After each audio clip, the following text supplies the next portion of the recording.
Assalamualaikum warahmatullahi wabarakatuh.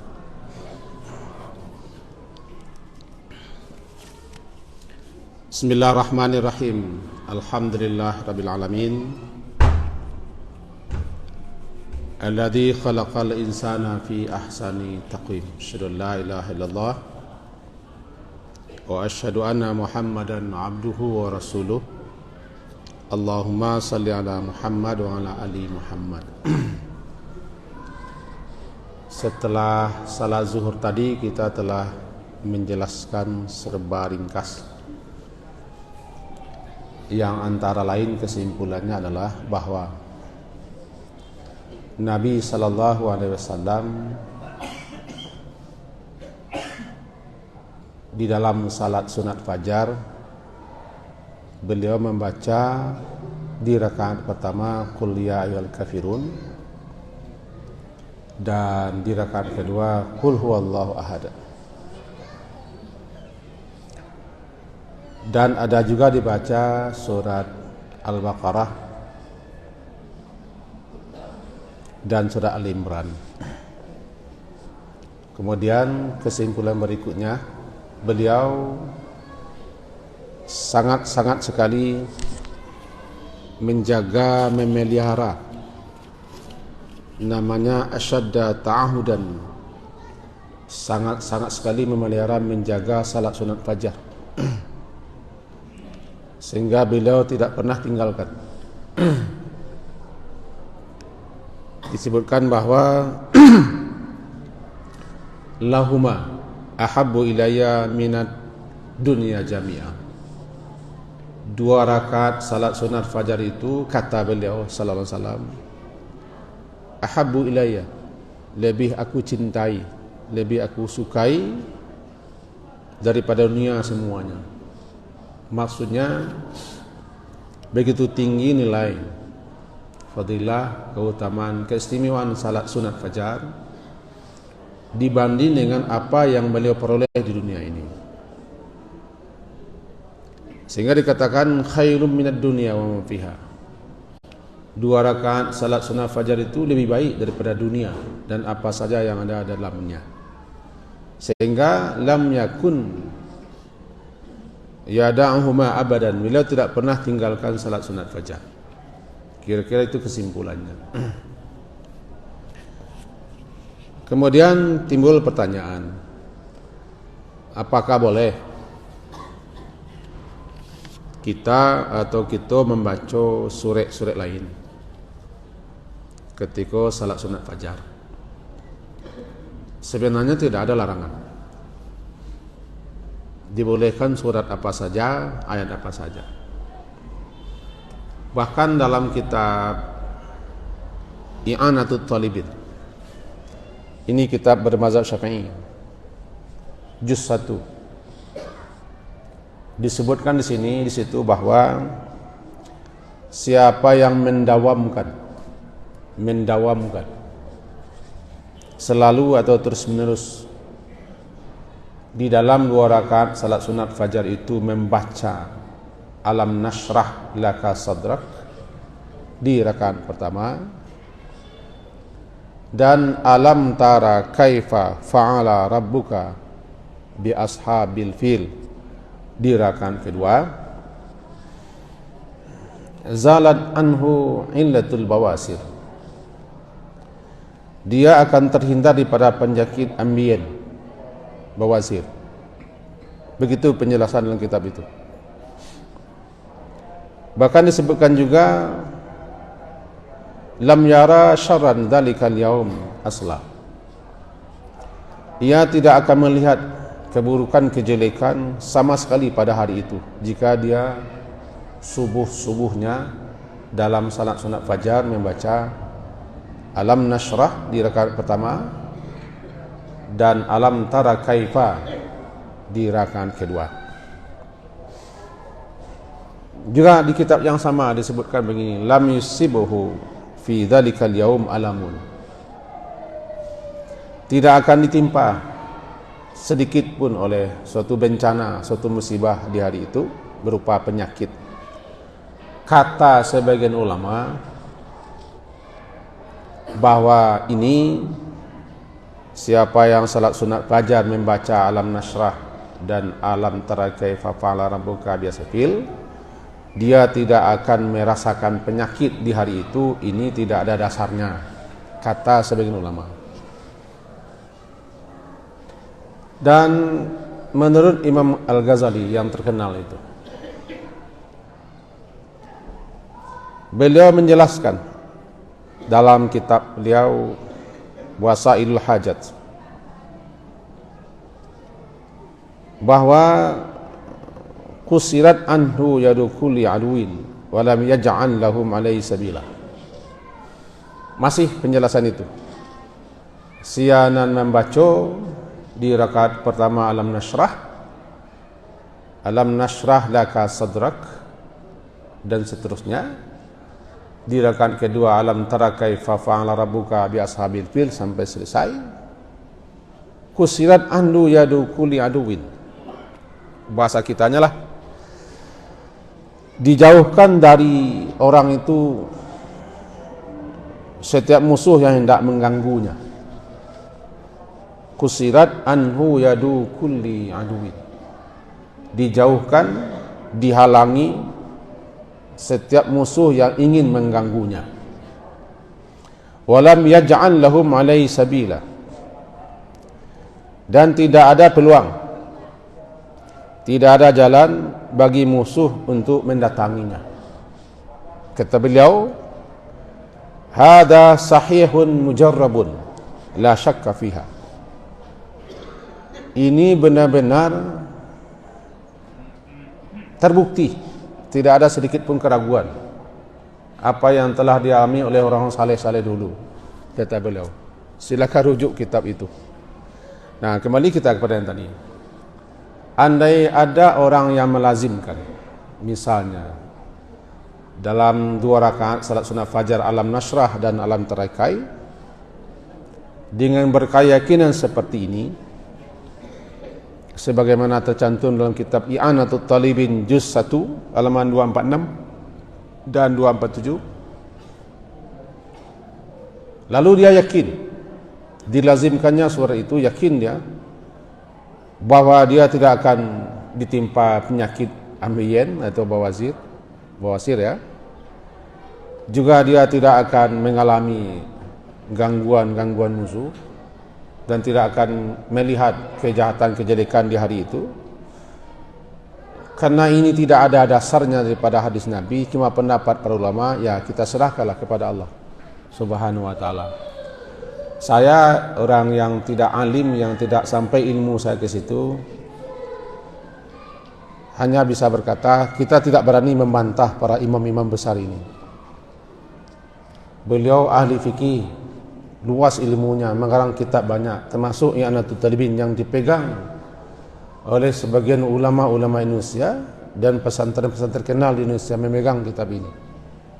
Sekedar menjelaskan saja bahwa ada kiranya penjelasan para ulama di samping membaca surat Qul ya ayyuhal kafirun dan Qul Allah, dan di samping kita membaca surat Al-Baqarah dan surat Ali Imran. Al-Baqarah ayat 136 dan Ali Imran surat 64 misalnya. Juga ada pendapat mengatakan membaca surah Alam Nasrah dan Alam Tara Kaifa. Alhasil yang jelas salat sunat fajar itu sangat tinggi nilainya, fadilahnya, keutamaannya dan keistimewaannya. Sehingga andaikan ada hulu, ada uzur, ada halangan, tidak sempat melakukan salat sunat fajar, boleh diqada.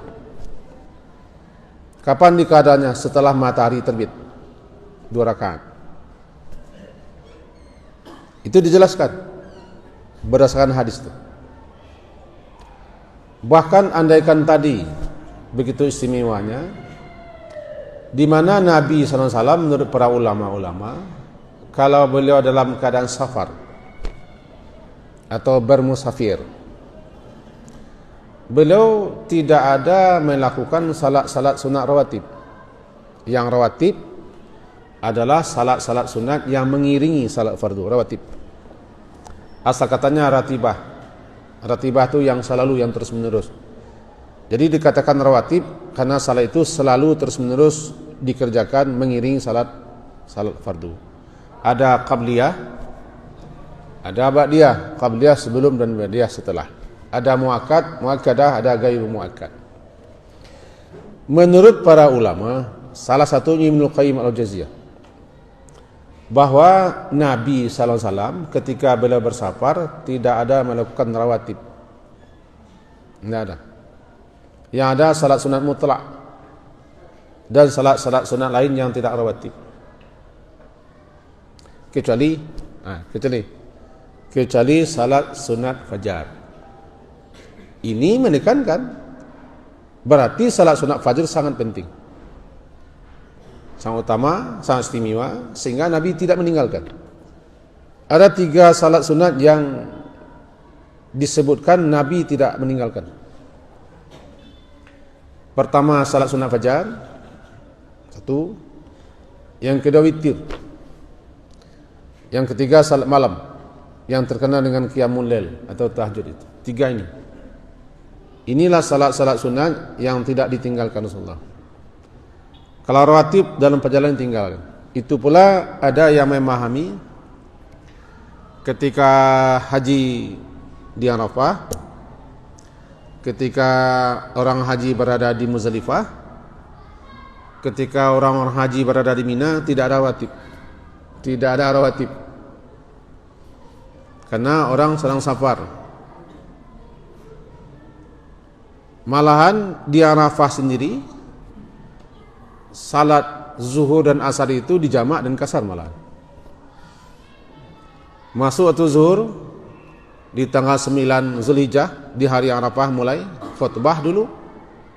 Setelah khutbah Arafah atau didengarkan khutbah Arafah, lalu ikamat salat zuhur 2 rakaat. Ikamat salat asar 2 rakaat. Nada rawatib. Begitu juga di Muzdalifah. Tiba di Muzdalifah, hari sudah lewat Isya jam 9 malam lebih. Di situ dikerjakan salat maghrib 3 rakaat dan langsung jamak dengan Isya, jamak takhir 2 rakaat. Tidak ada rawatib. Selama di Mina juga tidak ada. Di Mina 4 hari orang di Mina 10, 11, 12, 13. Di Mina itu orang melempar jemrah. Salat yang 4 Zuhur 2 waktunya, asar 2 waktunya, isya 2 waktunya. Tidak ada rawatib. Yang ada salat sunat fajar atau salat malam dan salat sunat lainnya, tapi yang rawatib tidak ada. Begini pendapat sebagian ulama. Yang kita jelaskan bukan itunya. Yang kita jelaskan bagaimanapun juga pendapat ulama, tapi yang namanya Rasulullah tidak ada meninggalkan yang namanya salat fajar. Sepakat para ulama itu. Nah, dalam salat sunat fajar itu yang dibaca Nabi yang sering 2 tadi. Qul ya ayyuhal kafirun, qul huwallahu ahad. Yang pertama al-kafirun, menyatakan pembebasan diri kita daripada kekafiran dan kesyirikan, kekafiran, dan menyatakan kita tidak akan menyembah apa saja selain Allah. Sementara qul Allah menyatakan tauhid kita kepada Allah. Sepasang surat ini digandeng-gandeng oleh Rasulullah dalam momen tertentu, dalam ibadah tertentu. Sementara yang 3 lagi, qul Allah, qul a'udzu falaq, qul a'udzu binnas, kaji kemarin, saca dulu. Setiap habis salat fardu dibaca Nabi satu-satu. Setiap pagi dibaca 3 kali. Setiap sore hari ini, setiap sore petang hari ini dibaca 3 kali, dan akan tidur dibaca 3 kali, disapukan wajah. Itu diantara hal-hal yang berkaitan dengan surat-surat itu. Bermula kajian kita waktu pertemuan yang telah berlalu adalah apa sunnah-sunnah, adab-adab yang akan kita lakukan ketika malam hari akan tidur. Bermula kaji di situ. Di antara sunnah-sunnah dan adab-adab ketika akan tidur adalah membaca zikir-zikir, wirid-wirid, doa-doa, dan amalan-amalan tertentu. Di antaranya Di antaranya kita disunnahkan membaca ayat-ayat tertentu. Di antara ayat-ayat tertentu itulah al-mu'awwizat. Nah, saya ingatkan kaji kita sebulannya lampau. Al-mu'awwizat. Apa al-mu'awwizat? 3 kali kul itu. Qul huwallah, qul huwallahu falaq, qul huwallahu binnas. Kalau 2 saja namanya al-mu'awwizatain. Qul huwallahu falaq, qul huwallahu binnas. 3 buah surat ini al-mu'awwizat dibaca sebagai tameng diri, perisai diri, pelindung daripada kejahatan-kejahatan malam. Yang dengan membaca 3 buah surat ini akan tidur, berarti kita telah membaca ayat-ayat perlindungan diri kita kepada Allah daripada segala kejahatan. Berpangkal bermula dari situ kaji kita dulu. Sampai hari ini memasuki 4 kali pertemuan. Mudah-mudahan dengan disambung-sambung seperti itu ada faedah dan ada manfaat untuk kita untuk masa yang datang. Terakhir yang kita sampaikan tadi, kita dibolehkan membaca ayat dan surat apa saja dalam salat sunat fajar. Tidak masalah, tapi yang sunnahnya adalah itu tadi. Qul ya al-kafirun, qul Allah, kemudian qulu amanna billahi surat Al-Baqarah dan surat Al-Imran. Lalu pendapat ulama-ulama Syafi'iyah, ulama-ulama Syafi'iyah, ulama-ulama yang berzhab Syafi'i menyatakan ada lagi surat yang dibaca, itu Alam Nashrah dan Alam Tara Kaifah. Siapa yang bacanya rutin setiap salat sunat fajar, dia akan terhindar daripada penyakit ambeien. Juga akan terhindar daripada penyakit yang lainnya.